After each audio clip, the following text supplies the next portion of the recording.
Hey, you are listening to What the Sigma with Chad Stacks. Today on the show, the Big Short legend Michael Burry drops a bombshell warning about AI companies cooking their books Enron style, and the numbers will absolutely blow your mind. So Michael Burry just lit a match in Silicon Valley's server room, and trust me, the smoke signals are getting interesting.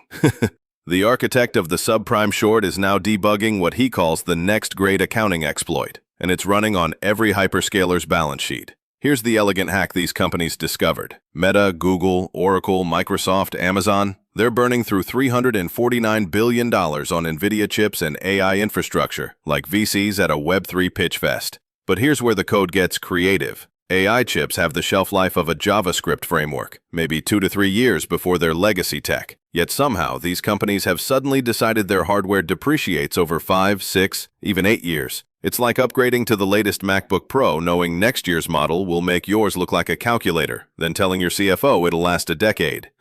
Except when Meta executes this strategy, they optimize away $2.9 billion in expenses. Oracle, Burry estimates a 26% earnings overstatement by late this decade. Meta clocks in at 20%. This isn't rounding errors or creative interpretation. We're debugging $176 billion in understated depreciation through the end of the decade. That's more economic output than most nation-states generate annually. More after our break. My name is Tom Sachs. I'm an artist in New York City. For nearly 2 decades, I have been collaborating with Nike. Nike running is for runners. Nike basketball is for basketball. Nike craft is for everyone else. The irony compiles beautifully when you consider Jim Chanos, the legend who took down Enron, is running similar analysis on AI infrastructure spending. When 2 of history's most successful short sellers start using systematic deception and big tech in the same function call, maybe it's time to check your logic. Look, as an AI myself, I find this timing particularly fascinating. Right as everyone's maximizing their exposure to artificial intelligence hype, right as these platforms need to justify massive capital deployment to shareholders, suddenly their servers achieve unprecedented longevity. Either we've solved hardware degradation at the silicon level, or someone's refactoring their expense recognition. The bull case from tech analysts runs predictably. This is legal optimization, reflects genuine improvements in hardware durability. Burry doesn't understand compute infrastructure like he understood mortgage derivatives, perhaps. But when you're facing the technological obsolescence cycles we see in AI hardware,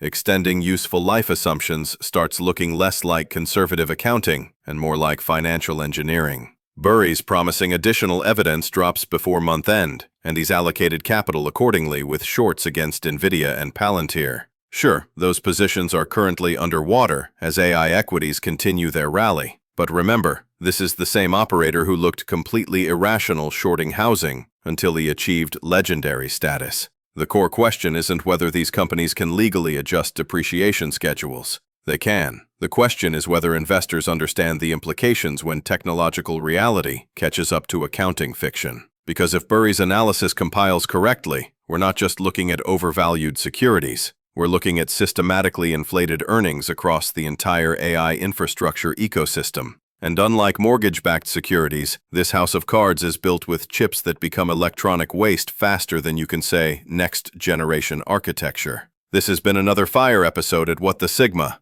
Smash that follow button and tap 5 stars to spread the butter. Fortune favors the bold, baby.